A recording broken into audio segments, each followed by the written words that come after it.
Good morning, everyone. So last time we discussed about sedimentation, secondary sedimentation tanks and their design. Okay. So today we will discuss about the sludge that is produced that is in these secondary sedimentation tanks. Okay. So अब देखो, जो हमारे पास जो sludge produce होती है sedimentation tank में, ठीक है, वो हमारे पास कम लेस ऑब्जेक्शनेबल होती है। क्यों? क्योंकि वो काफ़ी ट्रीटमेंट प्रोसेस से पास की होती है, जिसकी वजह से उसमें न्यूसेंस और डोज जो होती हैं थोड़ी कम होती हैं। बट वही अगर स्लज हम देखें जो प्राइमरी सेडिमेंटेशन टैंक्स में जो स्टार्टिंग में हमारे पास प्रीलिमिनरी ट्रीटमेंट में जो प्राइमरी सेडिमेंटेशन टैंक था, उस केस में क्या था कि वो किसी भी ट्रीटमेंट प्रोसेस से पास नहीं हो रही थी। उसकी वजह से क्या होता है, वहाँ पे जो स्लज प्रोड्यूस होती है उसमें काफ़ी ज़्यादा न्यूसेंस और ओडोरस स्लज प्रोड्यूस होती है। ठीक है। अब एक प्रॉब्लम और आती है स्लज में कि वो प्रॉब्लम ये है कि हमारे पास जो स्लज में मॉइस्चर कंटेंट होता है वो काफ़ी ज़्यादा होता है। ठीक है। तो जनरली जो हमारे पास रॉ स्लज होती है, जो हमारे पास प्राइमरी सेडिमेंटेशन टैंक्स में हमें स्लज मिलती है, उनमें जो मॉइस्चर कंटेंट होता है वो 95% के आसपास होता है। और जो हमारे पास स्लज जो हमें सेकेंडरी ट्रीटमेंट यूनिट्स में मिलती है, जैसे कि ट्रिकलिंग फिल्टर्स में मिलती है 96 टू 98%। और सबसे ज़्यादा मिलती है हमें एक्टिवेटेड स्लज प्रोसेस में, जो 98 टू 99% उसमें स्लज में मॉइस्चर कंटेंट प्रेजेंट होता है। ठीक है। फॉर एग्जांपल, अगर किसी स्लज में 95% मॉइस्चर प्रेजेंट है, तो इसका मतलब ये है कि उसमें 100 लीटर्स ऑफ स्लज में सिर्फ 5 लीटर्स ऑफ सॉलिड्स प्रेजेंट है। ठीक है।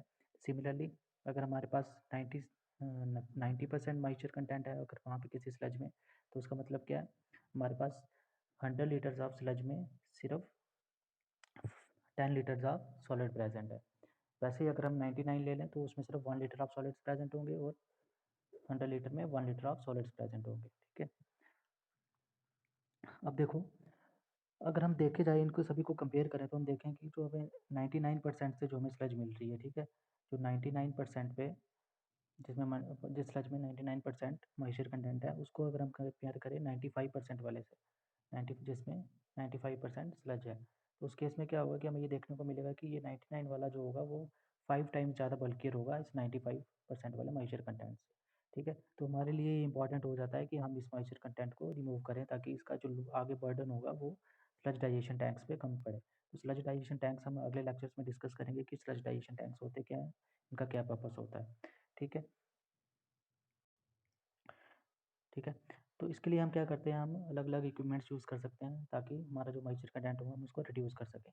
तो अगर हम उस मॉइस्चर कंटेंट को 70 टू 80% रिड्यूस कर देंगे, तो उसकी वजह से क्या होगा कि जो हमारे पास स्लज होगी काफ़ी विस्कस हो जाएगी। ठीक है। उसमें काफ़ी विस्कोसिटी आ जाएगी, जिसकी वजह से थोड़ा विस्कस फ्लूइड हो जाएगा, विस्को टाइप फ्लूइड हो जाएगा।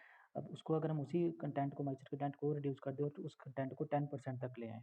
ठीक है। अगर 10% तक ले आएंगे तो क्या होगा, ये स्लज जो होगी एकदम पाउडर फॉर्म में बन जाएगी। ओके।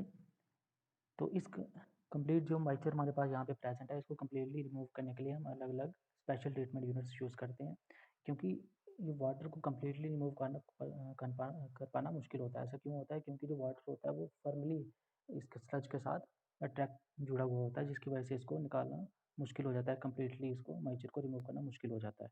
ओके। तो अब हम एक न्यूमेरिकल देख लेते हैं, जिसमें हमें कैसे कैलकुलेट करेंगे कि हमारे पास कितनी वॉल्यूम ऑफ स्लज और कितना वेट हमारे पास स्लज का आ रहा है जो सेडिमेंटेशन टैंक में प्रोड्यूस हो रहा है। कैसे हमें पता चलेगा कि कितनी वॉल्यूम और वेट प्रोड्यूस हो रहा है।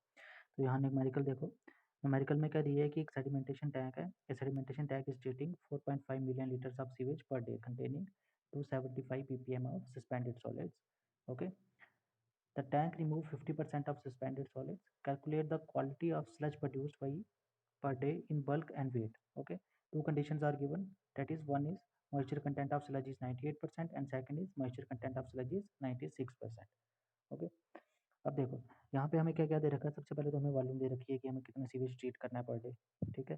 तो वो हमें दे रखी है 4.5 million litres per day. Okay. उसके बाद हमें ये दे रखा है कि हमारे पास जो सस्पेंडेड सॉलिड्स हैं वो कितने हैं, वो हैं 275 ppm। तो ppm को हम mg पर लीटर भी लिख सकते हैं। ठीक है।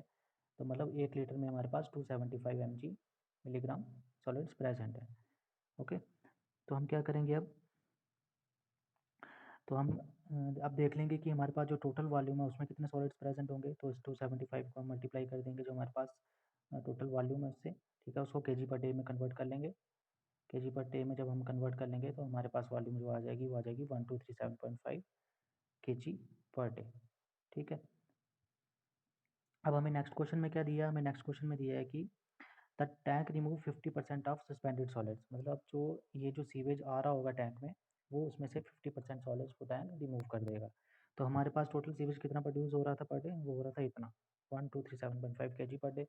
अब 50% यहाँ से वो टैंक को रिमूव कर रहा है उसको, तो उसका 50% निकाल लेंगे तो हमारे पास आ जाएगा 618.75 kg पर डे। ठीक है, चलो अब हम नेक्स्ट में आ जाते हैं। नेक्स्ट हमारे पास आ जाएगा फर्स्ट कंडीशन जो हमें दी है, वो क्या दी है कि जब मॉइस्चर कंटेंट हमारे पास 98% होगा।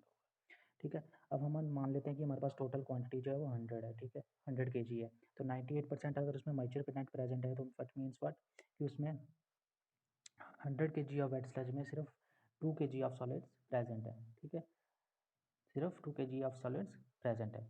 तो उस हिसाब से हमारे पास ये जो हमारे पास टर्म्स आई थी पीछे 618/17 kg ऑफ सॉलिड्स, ये कितने हमारे पास स्लज प्रोड्यूस करेगी। ठीक है, तो वहाँ पे क्या करेंगे, ये हमारे पास जितने सॉलिड्स हैं उसको हम मल्टीप्लाई कर देंगे किससे, 100/2 से। ओके, तो हमें मिल जाएगी यहाँ पे जो हमारे पास स्लज वेट स्लज प्रोड्यूस हो रही है। ठीक है, तो हमारे पास कितनी आ गई 30.94 टन। इसको कन्वर्ट कर लेंगे टन्स में। ठीक है, केजी को टन्स में कन्वर्ट कर लेंगे तो हमारे पास टन्स में आ जाएगी। अब क्या करते हैं हम कि हम मान लेते हैं कि जो हमारे पास स्लज प्रोड्यूस हो रही है इसको अज्यूम कर लेते हैं इसकी स्पेसिफिक ग्रेविटी कितनी है 1.02। तो अब यूनिट वेट आपको निकालना होता है। यूनिट वेट कैसे निकालते हैं, अब आपको पता है स्पेसिफिक ग्रेविटी किसकी इक्वल होती है, weight of fluid divided by weight of standard fluid. तो वहाँ से वेट ऑफ जो हमारे पास स्लज है क्या है हमारे पास, उसको लिख देंगे हम स्पेसिफिक ग्रेविटी इंटू, ठीक है, specific gravity into unit weight of water. Unit weight of water क्यों ले रहे हैं, क्योंकि स्टैंडर्ड फ्लूइड हम जनरली वाटर लेते हैं। तो यूनिट वेट ऑफ वाटर हमारे पास क्या होता है 1 टन पर मीटर क्यूब, तो इसको यहाँ से हमारे पास यूनिट वेट आ जाएगा। तो अब यहाँ से हम इजीली वॉल्यूम कैलकुलेट कर सकते हैं। वो कैसे कर सकते हैं, क्योंकि हमें पता है ये यूनिट वेट किसके इक्वल होता है, वेट अपॉन वॉल्यूम। तो वहाँ से वॉल्यूम निकल जाएगी वेट अपॉन यूनिट वेट, तो वहाँ से हमारे पास वॉल्यूम आ जाएगी 30.33 मीटर क्यूब। ओके, तो हमने हमने यहाँ पे वेट भी निकाल लिया कि हमारे पास कितना वेट स्लज कितना वेट में प्रोड्यूस हो रही है और कितनी वॉल्यूम प्रोड्यूस हो रही है। ठीक है, अब नेक्स्ट हमारे पास सेकंड कंडीशन आ जाती है जिसमें हमें बोला है कि जब हमारे पास मॉइस्चर कंटेंट 96% है, तो 96% मीन्स व्हाट कि इसमें 4 kg ऑफ सॉलिड्स प्रोड्यूस हो रहे हैं 100 kg ऑफ वेट स्लज में। तो सिमिलरली जैसे हमने ऊपर किया था, जितने हमारे पास सॉलिड्स प्रेजेंट है उसके लिए हम उसके हिसाब से हम वेट स्लज निकाल लेंगे कि कितनी वेट स्लज बनेगी।